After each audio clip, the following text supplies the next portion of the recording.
आज के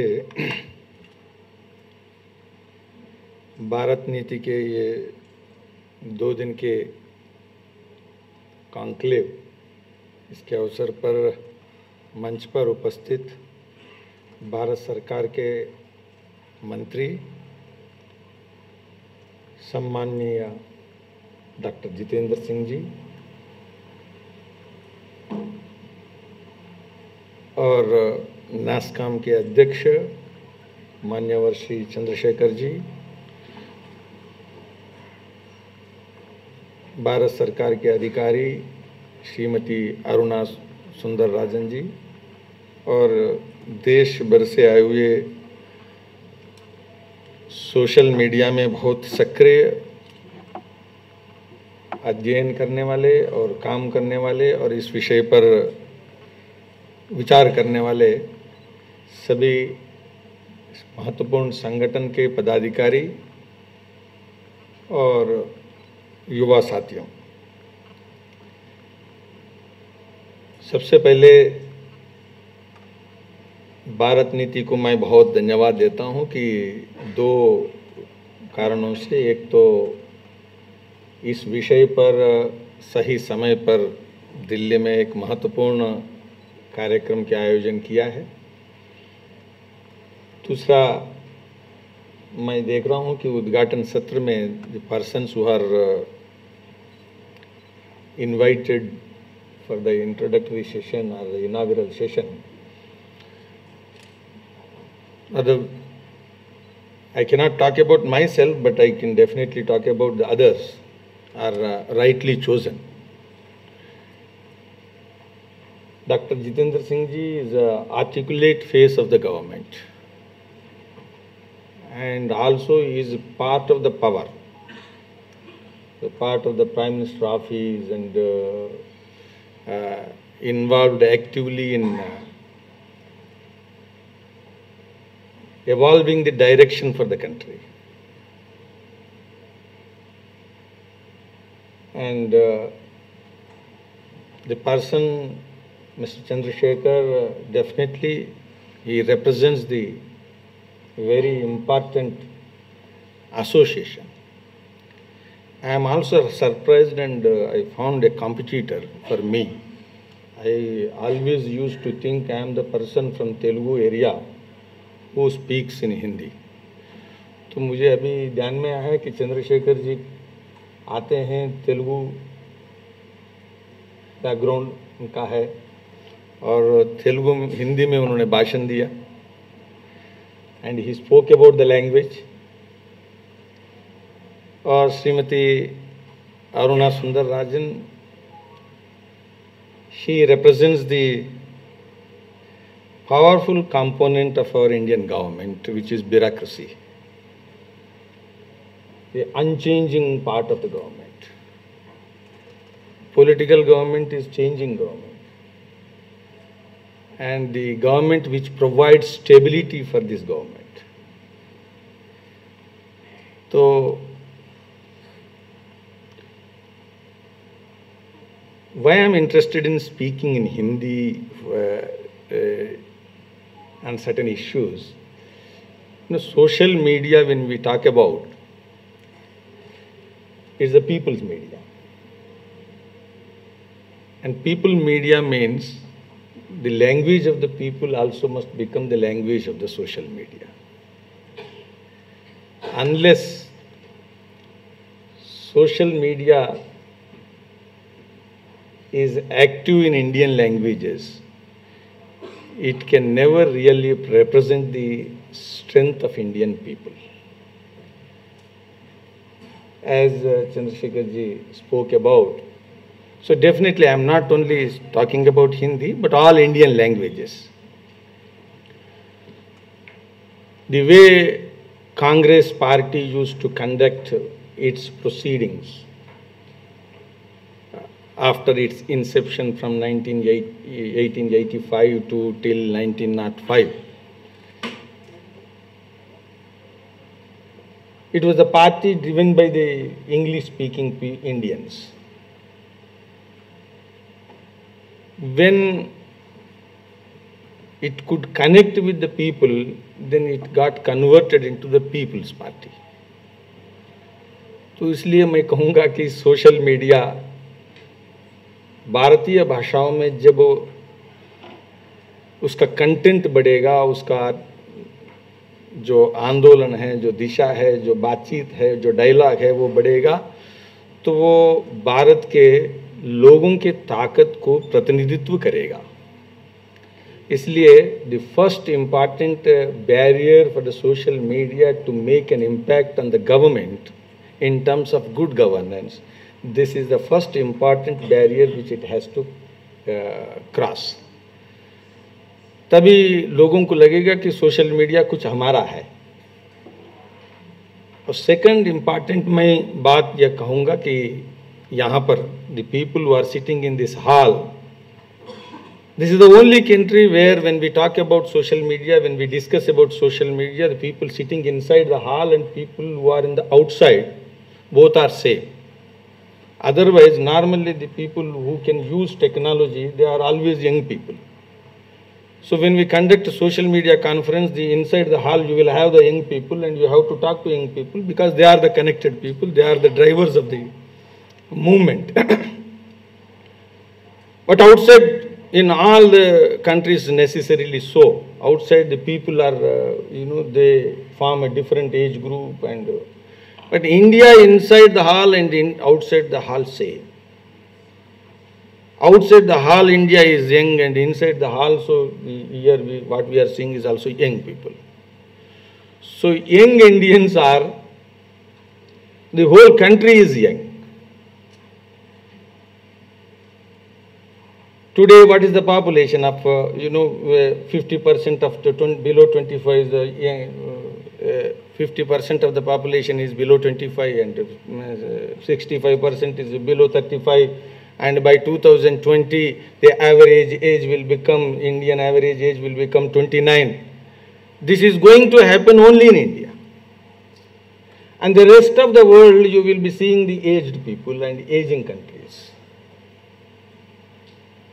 So the challenges for this country, the opportunity is discussed, the demographic dividend is discussed. And the young people and their dynamism will be getting reflected in politics, will be getting reflected in industry, will be getting reflected in the social activity, will be getting reflected in culture, everywhere. In every sphere of human activity. And this kind of population, nowhere in the world, and China also is not going to have this kind of advantage.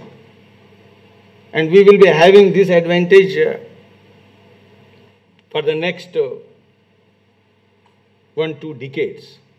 Till 2040, 2045, we will be having this kind of advantage.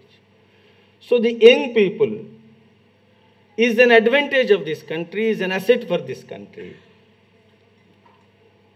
So this is a very important aspect for the government and the politicians. When I say government, the people who are part of the government, bureaucracy, and the politicians and the leaders of the political movements and the leaders of the social movements, they have to become aware of the aspect of this country. So this is going to be there, and social media becomes important in this context. This I would like to highlight. And it is not only educated young Indians, or English educated young Indians, or even the fully educated young Indians, or the half educated, or dropouts, all of them are going to play a role and active role in utilizing the social media platforms so as to influence are shaping the destiny of this country in coming years. So this is the reality which we have to be aware. And I can say today we have Honorable Prime Minister Narendra Modi ji, who is the beneficiary of the social media, who has utilized the social media and has become the beneficiary of the social media. I can say conventional media was not accepting him. Not because I belong to that party, I am talking about that. I am analyzing a kind of a development, an event. Conventional media was not accepting him. And conventional media was talking something about, something else. And it was interested in giving a different perspective to the world. And it was interested in shaping the political destiny of the country in a different way. In a democracy, media is a very important pillar. And media represents a very important source of strength for the society. I am not negating, I am not questioning that. But we have to understand, when media was not able to capture the spirit of the people, then what was available? Social media was available, and social media played a major role in evolving or articulating the aspirations of the young people all over the country, transcending all barriers. So we have to understand the social media, what kind of role it has already started playing in this country. And second important point I would like to mention here at the very outset is this. In India, the democratic political framework, it is coming as an advantage to the social media activity. A playground is available where social media can play a major role. And you don't have a democracy in other countries like China, the kind of democracy which we have. When I say democracy, it is not just a political democracy confined to few parties and election commission and this. Society itself is a democratic society. And it is interested in debate, it is interested in dialogue, it is interested in engagement, it is interested in discourse, the society. So we have to take this democratic, when we analyze the democracy, we should not confine it to the four walls of political praxis. We have a democracy, enlarged democracy. It is in the minds, it is in the spirits, and people who are not necessarily active in politics, they love democracy. They have a kind of inalienable attachment and connection and commitment for the democratic process. So, the young population and the democracy is a combination. So, we have to understand what kind of situation we are going to have in coming days. So, a vibrant, a dynamic participatory systems are needed. So, social media is a very important aspect I would like to. We have young people, and the young people are intelligent people, whether they are educated or not so educated, fortunate or may not be so fortunate. Even the uneducated Indians and young Indians I am talking about, they are also very intelligent compared to any society in the world. Sometimes I can say, the uneducated Indian and his intelligence or her intelligence is far, far superior, and the mathematical ability of the person in India is far, far superior compared to a person well educated in America.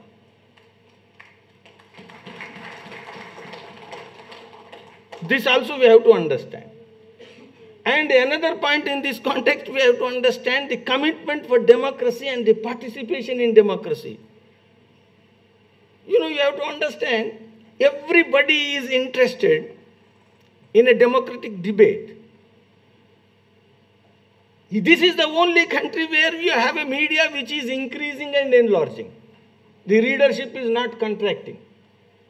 Print media you have, electronic media you have, they have not reached the plateau, they have not reached the saturation point.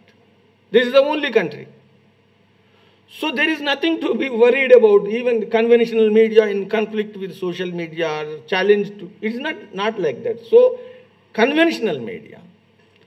And because of that, the awareness and the inquisitiveness and the interest to participate in democracy or democratic debates is very high in this country. Even in the tea corner, चाय पे चर्चा देश भर में रोज होती है. कौन leader क्या कर रहा है, पढ़ के बोल रहा है या देख के बोल रहा है या पढ़ के भी बोल नहीं पा रहा है, कुछ भी है, देखते रहते हैं. और आपने कुछ किया तो कहीं remotest village in the Kerala, remotest village in Bihar, remotest village in Arunachal Pradesh, everywhere you have immediately discussion. आपने क्या किया और क्या बोला, और कुछ गलत बोला तो तुरंत शुरू हो जाती है. It is not the contribution of a particular leader, it is not the contribution of a particular party. This is the advantage of the Indian civilization, which we have. So this intelligent, active young population and a democratic society, a democratic political framework, these are two things, and to that it is added the technology. Now, the platforms are available, social media platforms are. Media, conventional media in India, they played a very important role in propagating the values of the freedom fighters of the independence movement. And afterwards, media also communicated and played a major role in the values of democratic institutions and systems. Now to support and help that process, social media has arrived. So it is not one camera. Sometimes I can say, Srimati Aruna ji, the social media, sometimes it becomes intimidating for the bureaucracy. Otherwise, bureaucracy is, I am not targeting a person on the stage. I am saying that this is a complimentary thing, that bureaucracy, once they got selected and entered into the office, then sometimes it becomes not so necessary, or sometimes it is not very important that you need to be connected to the developments. And you have got a kind of shield. But these cameras and the penetration, the social media is not going to leave. It is going to make the government and governance accountable. And it is going to make political parties functioning accountable. So the democracy as a system will get empowered. Humanity as a whole, its commitment for the good values always are eternal. This is an eternal thing. There may be some dark shades of human population, but humanity as such, it always pursues the sustainable values, the good values. So social media is going to help those things. And the political functioning and the administration and the governance, it will become accountable. So the technology is an important tool now in the hands of the young people who are capable of using. Sometimes the person who is above 50, 60, he may not be able to use the technology the way young persons can. So this is the situation in which we are now having the conclave. Good governance is the subject. Good governance is the subject not because our Honorable Prime Minister is talking about. Good governance is going to become the subject if any political formation thinks that we will make it something else as a priority and we will make the people to compromise the good governance. It is not going to become possible. political parties and ideologies, some people may accept or may not accept, but irrespective of the difference and divergence, the important thing for everybody is going to be the commitment for the good governance and ability to deliver the good governance. When I am saying this, it is not only at the national level, at the state level, at the municipal level, at the village level. Now, all services and goods at all levels, now they are going to become subject of scrutiny for the people at large. This is a very important thing. So good governance is a important thing. Now in this we have two aspects in which you may be discussing today and tomorrow. One is a policy direction. Normally in a professional, in conventional way, policies, health we will be discussing, education we will be discussing. But I am not interested in discussing in a routine way India. When I say in India and Indian policy perspective. Sir, in coming years, the policy perspectives of Indians will be different from the rest of the world. The policy perspective, even about the global administration and the global service delivery, will be different in India, the Indian perspective. What Americans think and what the global established institutions may be thinking, that will be accepted or that will become acceptable to Indian young people. No, it is not going to. Now India has arrived. India has arrived with the confidence and with courage. And it wants to play a major role at the global level to shape the direction and destiny of the global order. The reforms at the global level are India's participation as a 125 crore people country. It cannot be neglected and it will not be acceptable for the Indians. So this is going to, social media is not going to play a role only the potholes, about the potholes. This is going to be a very important. You cannot, keeping this size of population and intelligent population and politically active population away from the global policy structuring and shaping, it will not be acceptable in future. Whether it is economy, whether it is culture, whether it is politics or anything. This is the very important thing. And this society has played, not only now, even in 1940s, 20s, to free the world from the colonialism, we had played a major role even at that time. So with this kind of education, with this kind of young population, with this kind of support of technology, it will not be keeping away itself from the global developments. This is the policy direction. And second important thing, even in economic areas, Indian thinking and Indian aspirations and Indian realities are not factored in the policy making. India does not consist of only individuals. India accepts the collectives. In Indian identity, there is a space for the individual and there is also a space for the collective, and we never take collective as an impediment to the individual. Collective institutions which are there in the society, they have not been recognized and appreciated, and their role is not recognized, whether it is a family institution or the institutions of other things. If you take the even economy, non-monetized services in Indian society which do exist today have not been factored when you formulate the policies. Non-monetized services. We have completely, we organized our society for thousands of years in a different way.